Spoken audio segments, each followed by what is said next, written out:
right, guys, welcome to another edition of Haas Talks. In studio with me today, as most people probably won't know because I didn't post anything, but we tried this last week. Haas messed up, but now we're going to try it again. Second time's a charm. FranK Flood, how are you, buddy? I've always heard third time's a charm, but, we'll go for it. My grandma says second, third, or 11th time is a charm. So we're just going to go with that. Frank, a lot of people know about you these days. I mean, they know about FranK Flood, the winningest driver in micro history or whatever the terminology may be. But a lot of people don't know where FranK Flood came from. You come from a racing family, and it wasn't your dad that got your first car and helped you out. Who was it that put FranK Flood in a race car? Sam Burns is who actually did that. Me and Dad and Grandpa and Mom kind of just had a little yard cart we played around with there at Salina Speedway at intermission. But Sam Burns is actually the guy that kind of came to us, and he always took kids and took them for a season and said, hey, I want to get you into the sport, race. We're going to do this, full on 100%. And at the end of the season, if you guys want to buy it, he would make a smoking deal for somebody. And that's just what he loved to do. So that's kind of how we got in. So you get in with Sam Burns. Your first car was what kind of car, and where was your first race? The first car was actually a 1999, I believe, Factor 1. Started out life as a four-coil car and had a few updates from Jim and Sherry there to at least put torsion on the rear once we got it. But the first race was at Will Rogers Raceway over there in Claremore. Really? The good old days at Will Rogers, right? Yeah, back in the day, for say. Now, was FranK Flood immediately like a BA driver, or was FranK Flood one of those that was like stuck in second gear, not going anywhere? Oh, I wouldn't say I was stuck in second gear, but I, lack a better term, I sucked. So I did end up sneaking in a win that first season. I was very fortunate because NMMA days were going on back then, and Dustin Morgan, Brady Bacon, Dex Eaton, Josh Pickle, Riley Adair, Matt Sherrill, Billy Lawhead, for say, was driving back then. All those guys happened to kind of be out of the picture for that weekend, and I stole it. So, FranK Flood was able to go, hey, here's some cherries. Yeah, here we go. So you started your cherry picking career kind of early. Yeah, a little early, yeah. Okay, there's nothing wrong with that. Do you recall, like, your most memorable win? Was that, like, your most memorable win back there? Or was there, like, a win that you were, like, challenging somebody for the lead? Man, that was probably the most ecstatic win because we fought a lot of problems back then. That was back when it was Junior 600. That was when Restrictor first started, I believe, at Will Rogers. It had been around for, I think, a year at Port, but it was called Junior 600. It's 5/8 Restrictor on gas. So it was quite a bit different. We had a lot of struggles there with the old BRE carbs, but we got it all figured out there by the end of the year. So for race fans that watch the show quite often, they may see something a little bit different in the setup this week. You're actually your style of the headset is around the neck. You're the type of guy that doesn't necessarily go with the flow of what everybody else is doing. I go with the flow as much as possible, but there are some quirks. Just like I can't have this headset on; it might mess up my hat. So gotta figure a way around things on that. That's what it is. Moving through the ranks, you move up into A class, and you start racing up and down the road a little bit. Just you, yourself, and your dad, really. Had to make do with a lot of bare essentials, like absolute bare, not having a lot of spares, not having a lot of money to get up and down the road. Talk to us about some of the times. Tell the story about the time that you had front end damage and you had to use the tractor to like straighten out a radius rod, or was it a shock, or what was that story there? Man, that was a trip to SIR that me and Bobby Springer took. That was, a long time ago. That I think it was still the Phillips 66 then, maybe. And I had gotten in a wreck early in the night, and I had no spares back then, not a spare wheel, not a spare tire. I had a few gears, my toolbox on my open trailer, and my dad's camper shell that I slept in, when I stopped somewhere. So I got in a wreck early on, and I had to, of course, beat a wing sideboard out. Now that I've got Outlaw wings, I don't have to worry about that. But we had to straighten some shock shafts on the tiller, actually, with Jake Palmisano. I ran over there and started using it as a hydraulic press, and he kind of thought I was crazier than crap, but I said, hey, it'll get me through the night, and that's all I need. Wow. So you fast forward, you've always been a guy that's kind of been a helper. I mean, if somebody has a question or whatever it may be, even in your days whenever you were using tractors as presses. If somebody needed a hand or needed a helping hand in whatever it was, you jumped right in with them. We fast forward through a few years in your career, and you come across this guy named Mike Ross and his grandkids running junior sprints and everything here at Port. Everybody knows the story. You worked for Sawyer and yada, yada, yada. A lot of people may not know how that all came about. It just basically through luck or through karma or whatever they want to call it. Yeah. Tell us that story on how you and Mike Ross got hooked up.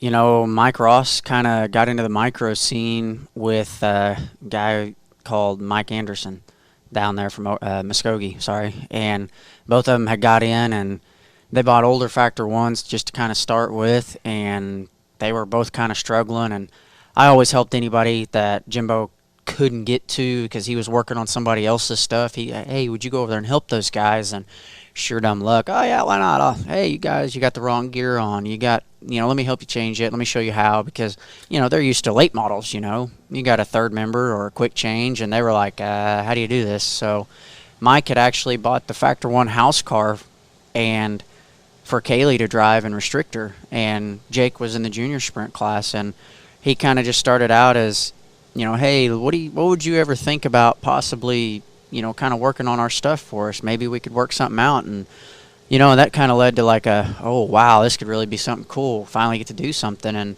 it started out as just working on their cars during the week. He bought all of Tyler Thomas's stuff when they sold out of micros. And it was like, all of a sudden it turned into, hey, why don't you go ahead and run my Outlaw car for me?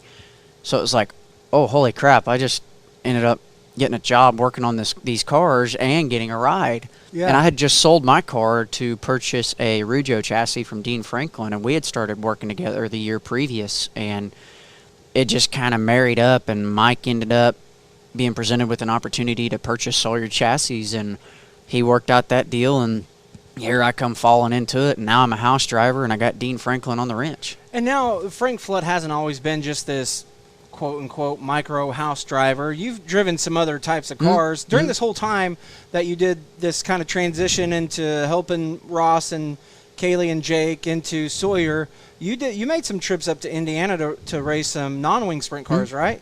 Yeah. What was that like, that transition? I mean, do you remember the first time going up to Indy to run that car? Yeah, that was always as growing up, that was the aspirations was, I want to be a sprint car guy or something, once I got into micros. But honestly, I mean, really when I was younger, it was full-blown late models, come on, let's put me in some fenders, son. That's where I started. But, now that I got into the sprint car world, I didn't know who the Steve Kinzers, the Doug Wolfgang, Opperman. I didn't know the Crawfords. I didn't know any of them. I was so late models. I was big block modifieds, Barefoot Bob, McCready, Scott Bloomquist, Billy Moyer, Felker. I was all about those guys, and I guess you could say I got converted, but I'm still full body, down in there. So it's I did take those trips up to Indiana, and I run a midget a few times, and I run that big, the big 410 non-wing deal, and I wasn't in exactly what I'd call house equipment or great equipment, but Doc Stensland put me in the car. And I had a lot of fun. I had a huge blast. Actually, my first race, never sat in a 410 non-wing. And for the heat race, they forgot to hook up a fuel line, so I didn't get to run. So we had to run the B feature, and I had to start dead last and drove from 18th in the B to 4th to last transfer spot for the A feature and ended up running 9th. So it was pretty amazing. I was pretty stoked, and they were stoked, and I was just like, I'm just going in circles, yay. Yeah, I'm just a redneck from Pryor, Oklahoma going in circles. Yeah. So in that time, I mean, you had more opportunities arise, and you almost come to a fork in the road where do I continue to make all these trips every week or even make a move to Indiana, or do I maybe follow a path that leads me down to like a career in micros? And that was a hard fork in the road. I was really kind of at my peak at Sawyer, so to say, as I was winning a lot of races. I was making a name for myself to the point of people outside of micros were really starting to take a note to me. And it took a good 15 years for that to ever even happen. And that's what a lot of people never really saw was, I'd say it took 12, 13 years, but guys didn't see those 13 years leading up to it very much. But I knew if I wanted to do the sprint car deal, it was very costly going back and forth or even moving, and I was going to have to spend another bare minimum 5 or 6, grinding the grindstone to get that opportunity, and it didn't see it presenting. So we see it now. A lot of people are like, oh, FranK Flood, he's just out here cherry picking, or he's out here doing this, but they don't realize the years that it took to build FranK Flood to where he is now. So you're with Sawyer Chassis, you're winning a lot of big races, you're traveling, winning some Power I races and different things like that. And then another opportunity kind of arises. You've had a building relationship with Harley Holland and everything else, and now, of course, everybody knows you're not with Sawyer anymore. That's kind of old news. But yeah. So you move on, you start a deal with Harley. How did that all transpire? Me and Harley had been friends for a really long time, and we raced up and down the road together, and gosh, there was one year we went 6 or 7 weeks, either I won or he won, and I run second or he runs second, and there was a lot of hard battles, a lot of good battles, so it was a lot of memories were being made, and it was just it was time for me to do something else with things, the way things were producing, and Harley and me were just kind of like, hey, let's try something, and over a big lunch, and it was like, hey, if you're in, I'm in, and he's like, why not? Let's do it. And next thing you know, it took off like a bullet out of a barrel, and here we are still trying to catch this train running. That was about the same time that I moved to Tulsa, and Harley gave me the opportunity to run Edge Graphics and do some work there. And then one day I walk in, and you're sitting on the floor, he's on the floor next to you, and there's these masking tape lines, and he's like, hey, what do you think about this? And I'm like, what? What do you mean? And then next thing you know, here you guys come back from California with the rig stacked to the brim of stuff. Yeah. That first initial whammy of D1 Midwest just exploded everywhere in that shop. I think we fit like 8 or 9 cars in that trailer, and I might have even been 10. I don't even know how we fit everything in there, but you couldn't move or pull a pin without a mountain falling on you. So it was definitely cram the box full and shut the door, and we'll bring everything back and come guns blazing. Over the course of the last, what is it now, 4 or 5 years? 4, 5, 6? 5, yes, yeah. Whatever it is. Long time. The relationship that has grown as far as the brand between you, Harley, and Jake, and then just the customers throughout the Midwest and everything else that has come into play. Was this something that you ever envisioned happening? Did you think it would happen, but you maybe thought it would take longer? Yeah, that was something that, that was, always in our mind to try and become one of the staple, chassis manufacturers or whatever you want to call it, speed shop facilities. But we never in a million years between the three of us said, hey, we're going to have one of the top things out there. We said it, but, in the back of our mind, it'll take a while. Don't forget, it's going to take a while. Right. And when it hit, it was just like, holy crap, hang on, boys, we're going for a ride. Let's talk about the FranK Flood career now a little bit. You're not a numbers guy. You don't keep track of what all you've done, so I've done it for you here. Let me pull out the list. The list is like a mile long. You've accomplished a lot of really cool things. You're just silly about it, though, in my opinion. It's not that you're humble. It's that you always want what's next. You're always looking for more. Yeah. I remember the first Outlaw Nationals here at Port City Raceway. I was filming at that time, had iRace TV. Shout out, shameless plug, RIP, iRace TV. And you get out. I remember you win the race. You get out of the car and you look mad.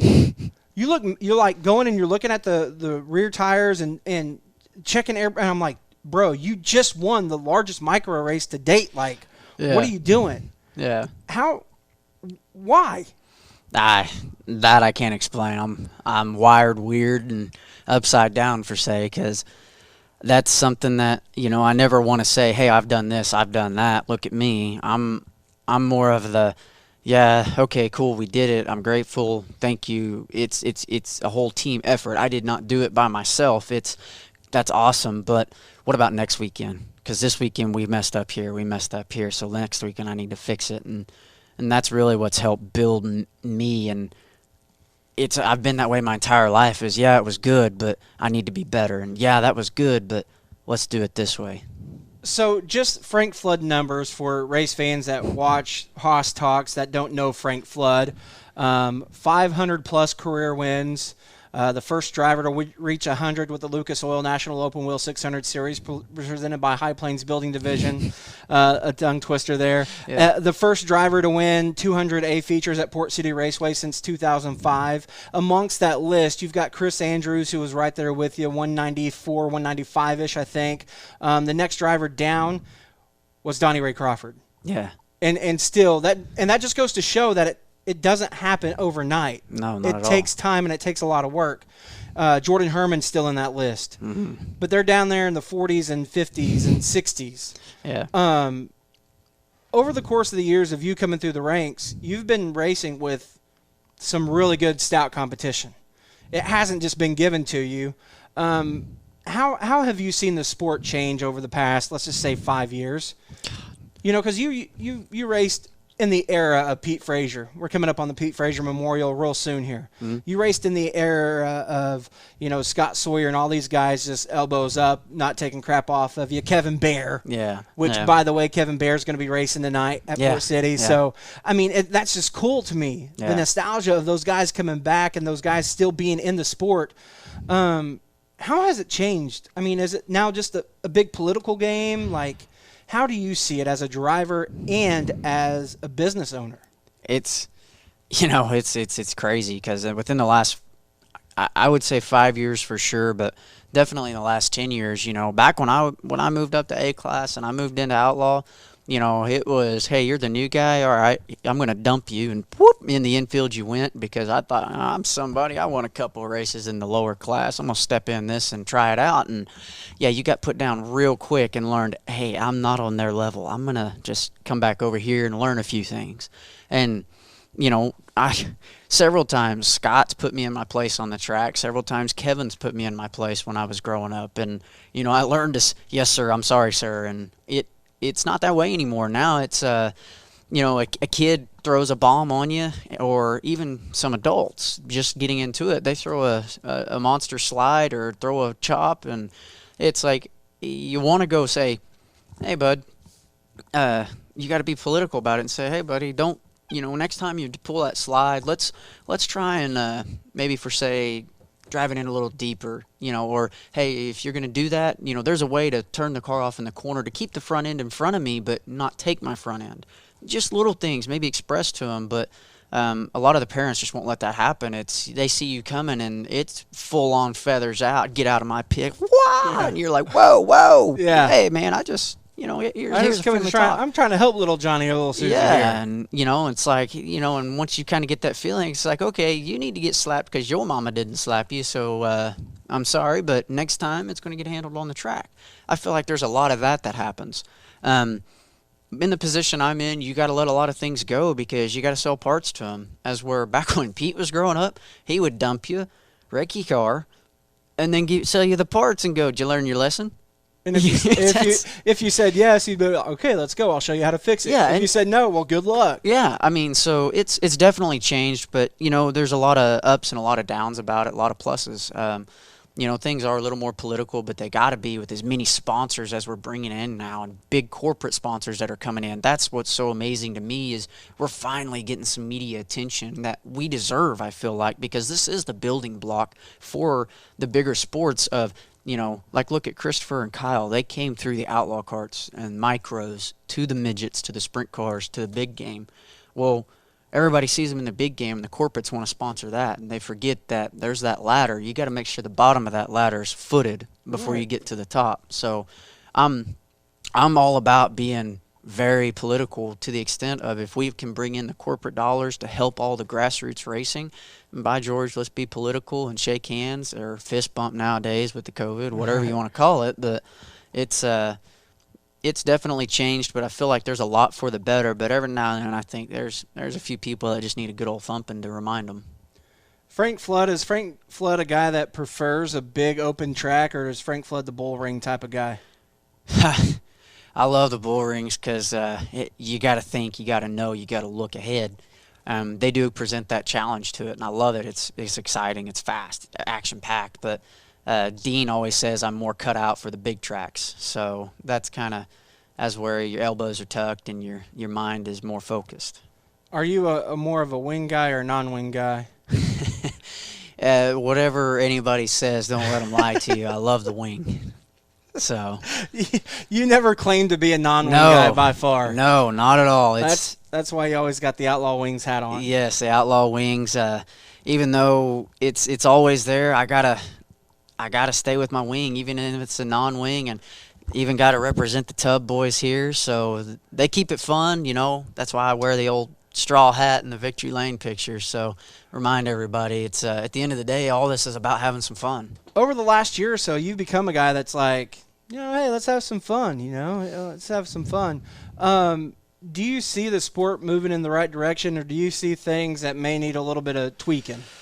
You got to have a leader. NASCAR had Dale Earnhardt forever. That really helped shape it. If NASCAR went silly on a rule, Dale was able to step in the office and say, "Whoa, Francis, what are we doing here, bud?" And he would go, "Oh, yes, sir, Dale." And I feel like somebody really needs to step up and take that role with the micros and kind of be able to foresay, hey, I don't like where this is headed. We need to look at this rule, look at this package, maybe change something up, and some of these people not take so much offense to, well, it's my track, I'm going to run it the way I want to run it, or my series, and, hey, I'm here to try and help you. Right. Take it as I'm helping. I'm not griping. That's why I'm coming to you off the record, off site. I'm trying to help. I'm the one racing it. I'm in the middle of it. I want to help you produce better, because if it produces better, my business does better. Harley's business does better. Jake's business does better. It helps everybody, and if they're doing better, we're able to better service the customers. So it's a full circle deal. Back to the numbers. The numbers are basically your legacy, your history, right? Yeah. And we talked about this the first time that we did this, and just talk about, how would you describe Frank Flood? I know this is going to sound weird to somebody that doesn't know Frank Flood. Like I always say it, and you know what I'm going to say. I'm just a guy going in circles, man. That's all I am. But I'd love to think of myself as a workhorse.